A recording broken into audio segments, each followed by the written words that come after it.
नमस्ते दोस्तों, स्वागत है आपके अपने YouTube channel S teaching centre में। यह जो वीडियो है आरआरबी ग्रुप डी एग्ज़ाम के लिए काफ़ी महत्वपूर्ण होने वाला है, क्योंकि इस वीडियो में मैथ सिलेबस के बारे में पूरा चर्चा करने वाले हैं कि जो मैथ पूछा जाता है वह कौन कौन सा चैप्टर होता है और उन चैप्टर का वेटेज क्या है, उन प्रश्नों का कौन सा चैप्टर से कितना प्रश्न पूछा जाता है, इसी वीडियो में हम चर्चा करने वाले हैं। और जब आगे चलिएगा इस वीडियो में तो आपको यह भी बताएंगे कि कौन सा चैप्टर से किस तरह के प्रश्न पूछा जाता है। सभी चैप्टर के बारे में यहाँ पर बताने वाले हैं कि कैसा कैसा प्रश्न पूछा जाता है। तो दोस्तों, यदि आप रेलवे ग्रुप डी की तैयारी करते हैं तो यह वीडियो होने वाला है काफ़ी नॉलेजेबल आपके लिए। तो चलिए वीडियो शुरू करते हैं। सबसे पहले बात करें तो देखिए, ग्रुप डी का जो गणित वाला जो खंड है ना, काफ़ी महत्वपूर्ण खंड है। इसमें आपका गलत होने का चांस नहीं होता है। यदि आप बना दिए हैं सही तो नंबर मिलेगा ही मिलेगा। और 10वीं कक्षा के स्तर का प्रश्न होता है। देखिए, जो पिछला बार जो पूछा गया है प्रीवियस ईयर का क्वेश्चन है, उस आधार पर जो है आपको बताया जाएगा। तो सबसे पहले कौन कौन सा चैप्टर पढ़ना है, देखिए नंबर सिस्टम यानी संख्या प्रणाली है, बोर्ड मास, दशमलव, भिन्न, एलसीएम, एचसीएफ, अनुपात तथा समानुपात, प्रतिशत, क्षेत्रमिति। ये चैप्टर का नाम पहले हम बता रहे हैं आपको। समय तथा कार्य, समय तथा दूरी, साधारण ब्याज, चक्रवृद्धि ब्याज, लाभ और हानि, बीजगणित, ज्यामिति और त्रिकोणमिति। देखिए काफ़ी महत्वपूर्ण है ज्यामिति और त्रिकोणमिति। प्राथमिक सांख्यिकी भी पढ़ना है, इसमें सांख्यिकी चैप्टर है। वर्गमूल, आयु की गणना करना, आयु संबंधी, कैलेंडर या घड़ी भी पढ़ना है इसमें। पाइप टंकी भी इसी में पढ़ना है। अब देखते हैं, देखिए आइए अब जो है पिछले बार पूछे गए आधार पर जो है वेटेज देख लेते हैं कि कौन सा चैप्टर से कितना कितना प्रश्न पूछा गया था। देखिए, सरलीकरण से 7 से 10 प्रश्न पूछा जाता है। ये मोस्ट वीवीआई है, मोस्ट वीवीआई। इसे आप अच्छी तरह से पढ़ लेंगे। सरलीकरण में जो है किस तरह के प्रश्न पूछे जाते हैं इसी वीडियो में देखने वाले हैं। पहले आप देख लीजिए कि कौन सा चैप्टर से कितना प्रश्न पूछा जाता है। उसके बाद है आंकड़ा निर्वाचन। तो आंकड़ा निर्वाचन से आपका 4 से 5 प्रश्न पूछा जाता है। ये काफ़ी महत्वपूर्ण है। इसी में जो है आपका ग्राफ वगैरह दिया हुआ रहता है। डाटा इंटरप्रेशन का क्वेश्चन इसमें पूछा जाता है। बीजगणित यानी अलजेब्रा से जो प्रश्न पूछा जाता है वह 3 से 4 प्रश्न पूछा जाता है। प्रतिशतता से आपका 2 से 3 प्रश्न पूछा जाता है। संख्या प्रणाली यानी नंबर सिस्टम से 2 से 3 प्रश्न पूछा जाता है। ये काफ़ी महत्वपूर्ण है। देखिए, औसत एवरेज से 1 से 2 ही प्रश्न पूछा गया था पिछला बार। अनुपात तथा समानुपात से 1 से 2 प्रश्न पूछा जाता है। बस यही रहने वाला है आपका। देखिए, मिश्रण से जो पूछा जाता है 1 से 2 प्रश्न। क्षेत्रमिति से भी 2 से 3 प्रश्न पूछा जाता है। समय और कार्य से भी 1 से 2 प्रश्न पूछा जाता है। गति, समय और दूरी से भी 2 से 3 प्रश्न पूछा जाता है। अब देखिए, ब्याज से, इंटरेस्ट से भी 1-2 प्रश्न पूछा जाता है। लाभ और हानि से 2 से 3 प्रश्न पूछा ही जाता है। नंबर सिस्टम से भी 1 से 2 प्रश्न पूछा जाता है। ज्यामिति से 1-2 प्रश्न पूछा ही जाता है। त्रिकोणमिति का बात करें तो इसमें 1 प्रश्न पूछा जाता है, हालांकि ये ज़्यादा भी बढ़ सकता है, इस पर ये संभावना है। संभावित प्रश्न जो है, देखिए प्रोबेबिलिटी से भी 1 प्रश्न पूछा जाता है। अब देखते हैं कि किस तरह से कौन से चैप्टर में किस तरह के प्रश्न पूछा जाता है। बस वीडियो में बने रहिए। सरलीकरण से जो 7 से 10 प्रश्न पूछा जाता है उसमें किस तरह के प्रश्न पूछा जाता है। देखिए, पहले बोर्ड मास के नियम, बोर्ड मास का जो नियम है उस पर प्रश्न जो बनते हैं उससे प्रश्न आते ही हैं। अनुमानित मूल्य लगाना रहता है। स्क्वायर रूट सरलीकरण में ही आता है। देखिए, प्रतिशतता, फ्रैक्शन मतलब भिन्न, संख्याओं के पारस्परिक पर संबंधित प्रश्न, दर्शकों और सूचकांक से रिलेटेड, ये सभी प्रश्न जो है सरलीकरण में आपको मिल जाएगा। देखिए, आंकड़ा निर्वाचन से संबंधित जो है, देखिए 4-5 प्रश्न पूछा जाता है। तो आंकड़ा निर्वाचन में किस तरह के प्रश्न होते हैं, देखिए टेबुलर ग्राफ और pie chart, line graph, bar graph, ये जो ग्राफ वाला जो प्रश्न पूछा जाता है, एक ग्राफ रहता है उसे 4 से 5 प्रश्न पूछा जाता है। तो ये आंकड़ा निर्वाचन से प्रश्न ही पूछे जाते हैं।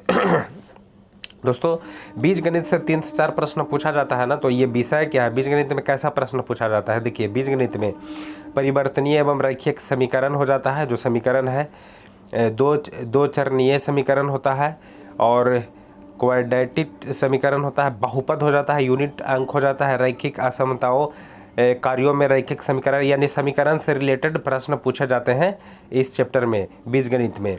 अब देखिए प्रतिशतता, परसेंटेज से किस तरह के प्रश्न पूछा जाता है। देखिए गणना करना, उन्मूलन, मूल प्रतिशत निकालना, परसेंटेज का मान रखना, उसको हल करना, ये प्रतिशत से प्रश्न पूछे जाते हैं। पास फेल वाला प्रश्न इसी में पूछा जाता है आपका। चलिए आगे चलते हैं। नंबर सिस्टम से 2 से 3 प्रश्न पूछा जाता है। तो नंबर सिस्टम में कैसा प्रश्न होता है देखिएगा, एलसीएम एचसीएफ से संबंधित प्रश्न होता है, विभाजन से रिलेटेड ये प्रश्न हमेशा आता ही है, विभाजन वाला, विभाजित करने वाला, इंटीग्रस और तर्कसंगत और क्रांतिकारी संख्याएं, ये सभी जो है संख्या पत्ती में पूछा जाता है। आपका इकाई अंक ज्ञात करना, ये सब विभाज्यता के नियम इसी में आता है। औसत, एवरेज से 1 से 2 प्रश्न पूछा जाता है। तो एवरेज जो है देखिए, एवरेज में औसत वजन निकालना, देखिए वजन में औसत, ऊंचाई में औसत, आयु में औसत, अंक में औसत, औसत धन व्यय में औसत, औसत तापमान आदि, और संख्याओं पर आधारित और औसत निकालना होता है, जैसे सम संख्या, विषम संख्या, यौगिक संख्या, प्रकृत संख्या, ये सभी संख्या का औसत ज्ञात करना। तो ये सभी औसत में पूछे जा सकते हैं। अनुपात तथा समानुपात से 1 से 2 प्रश्न पूछा जाता है। तो देखिएगा अनुपात समानुपात में किस तरह के प्रश्न होते हैं। देखिए सरल अनुपात निकालना, जो सीधे सीधे आपका अनुपात रहता है, कंपाउंड अनुपात निकालना, मिश्रित करके अनुपात रहता है, प्रत्यक्ष या अप्रत्यक्ष अनुपात ज्ञात करना, कंपोनेंडो या डिविडेंडो, चौथा अनुपात, तृतीय अनुपात, आयु संबंधी, मध्य अनुपात हमेशा पूछा जाता है। देखिए ये जो समानुपात का नियम है, ये टोटल जो है अनुपात समानुपात में पूछा जाता है, काफ़ी महत्वपूर्ण है दोस्तों। मिश्रण से 1 से 2 प्रश्न पूछा जाता है। देखिए मिश्रण में क्या होता है, 2 प्रकार का मिश्रण रहता है, कहता है किस अनुपात में मिलाया जाए। देखिए 2 या 2 से अधिक इकाइयों का मिश्रण, मिश्रणों का जो है मिश्रण बनाने की समस्या पर आधारित प्रश्न होते हैं। इसमें बस एक रूल होता है, एक नियम जानिएगा, एक प्रश्न सोल्व हो जाएगा। देखिए क्षेत्रमिति में 2 से 3 प्रश्न पूछा जाता है। तो क्षेत्रमिति में कैसा प्रश्न पूछा जाता है। क्षेत्रमिति में देखिए आयत, वर्ग, वृत्त, सर्किल, जो भी है त्रिभुज, ये सभी से प्रश्न जो है पूछे जाते हैं क्षेत्रमिति में। क्षेत्रमिति में है क्या, 2, 4 या 5 आकृतियाँ होती है, उसमें क्षेत्रमिति, परिमिति ये सब ज्ञात करना रहता है। इसमें और भी दिया है, देखिए इसमें जो है क्षेत्रमिति में ही आपका आयतन वाला भी दे दिया। देखिए शंकु, सिलेंडर, ये सब जो है गोलाकार, तो गोला तो आयतन में पढ़ना ही है, तो क्षेत्रमिति में ही यहाँ पर दे दिया है। प्रिज्म भी पढ़ना है। तो ये सभी जो है पिरामिड पढ़ना है, ये सभी क्षेत्रमिति में दिया है। हालांकि ये सब आयतन से रिलेटेड प्रश्न होते हैं, तो ये सभी प्रश्न पूछे जाते हैं। देखिए समय कार्य से 1 से 2 प्रश्न पूछे जाते हैं। तो समय कार्य में देखिए कार्य क्षमता से रिलेटेड प्रश्न, A की क्षमता B से दुगनी है, इस तरह के प्रश्न पूछे जाते हैं। तो ये थोड़ा सा ध्यान दे दीजिएगा। मजदूरी पर आधारित जो है, मजदूर काम करता है, कितना मजदूरी होगा, अनुपात में भी दिया हुआ रहता है। समय कार्य से बहुत इंपॉर्टेंट है। A किसी कार्य को इतना दिन में, B किसी कार्य को इतना दिन में कर, दोनों मिलकर कितना दिन में करेगा, A B C तीनों मिलकर कितना दिन में करेगा, इस तरह के प्रश्न बहुत सारा पूछे जाते हैं। पाइप और टंकी इसी में दे दिया है। देखिए समय और कार्य में, चूंकि दोनों का जो रूल है एक ही है, पाइप और टंकी समय कार्य का दोनों का नियम एक ही होता है, इसलिए दोनों एक ही में यहाँ पर लिखा गया है। ये गति, समय तथा दूरी, देखिए स्पीड, टाइम और डिस्टेंस से भी प्रश्न यहाँ पर 2 से 3 प्रश्न पूछे जाते हैं। तो ये देखिए क्या होता है कि एक ट्रेन इधर से जाती है, दूसरा ट्रेन उधर से आती है, दोनों ट्रेन एक ही तरफ जाती है, ट्रेन से रिलेटेड प्रश्न इसी में आता है। आंशिक गति, अपेक्षिक गति, औसत गति, ये सभी गति से संबंधित, चाल, समय, दूरी से रिलेटेड इसमें प्रश्न पूछे जाते हैं। काफ़ी मोस्ट इंपॉर्टेंट है, इससे प्रश्न आते ही आते हैं। साधारण ब्याज या चक्रवृद्धि ब्याज से प्रश्न आता है। देखिए ब्याज से रिलेटेड 1 से 2 प्रश्न। तो साधारण ब्याज, चक्रवृद्धि ब्याज, CISI में संयुक्त या अंतर वाला प्रश्न हो जाता है। 2 वर्ष का, 3 वर्ष का चक्रवृद्धि ब्याज ज्ञात करना रहता है। ये सभी काफ़ी महत्वपूर्ण है। लाभ और हानि, प्रॉफिट एंड लॉस, देखिए लेन देन करना है। कोई व्यापारी है, इतना में खरीदा उतना में बेचा है, लाभ होगा हानि होगा, ये लगातार बिक्री पर संबंधित जो प्रश्न होते हैं। साझेदारी से रिलेटेड, दो व्यापार मिल करके व्यापार करता है, लाभ हानि ज्ञात करना रहता है। छूट, चिन्हित, मिश्रण से संबंधित सब लाभ हानि में ये सारा प्रश्न पूछे जाते हैं, तो इसको आप देख लीजिएगा। संख्या, श्रृंखला जो सीरीज होता है, सीरीज से रिलेटेड भी प्रश्न पूछे जाते हैं। श्रृंखला को पूरा करना है, ये समस्या है। आगे जो भाट रहता है, बीच में भी भाट रहता है, उसे आपको गलत भी चुनना रहता है। देखिए गलत लिखा हुआ है श्रृंखला में, कौन सा गलत है। गुम संख्या ज्ञात करना है, तो ये जो है सीरीज का प्रश्न होता है, काफ़ी महत्वपूर्ण है। ज्योमेट्री से भी 1 से 2 प्रश्न पूछा जाता है। प्रश्न कैसा पूछा जाता है, देखिए कोण निकालना, कोण जैसे त्रिभुज हो गया, वर्ग हो गया, आयत दे दिया, उसमें आपको कोण ज्ञात करना है, इस तरह के प्रश्न होते हैं, है ना। सेगमेंट टेंजेंट्स तारों पर परमेय जो रिलेटेड होता है, परमेय से संबंधित होता है, यह ज्यामिति में ही तो पूछा जाता है।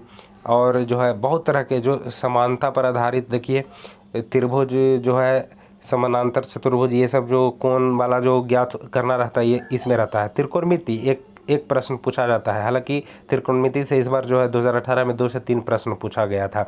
इसमें कोण ज्ञात करना रहता है, साइन थीटा कॉस थीटा इसी में रहता है आपका। देखिए पहचान, कार्य, ऊंचाई और दूरी। ऊंचाई दूरी मतलब एक टावर रहता है, इतना डिग्री का कोण बनता है तो वो टावर की ऊंचाई ज्ञात करें, इस तरह के प्रश्न होता है।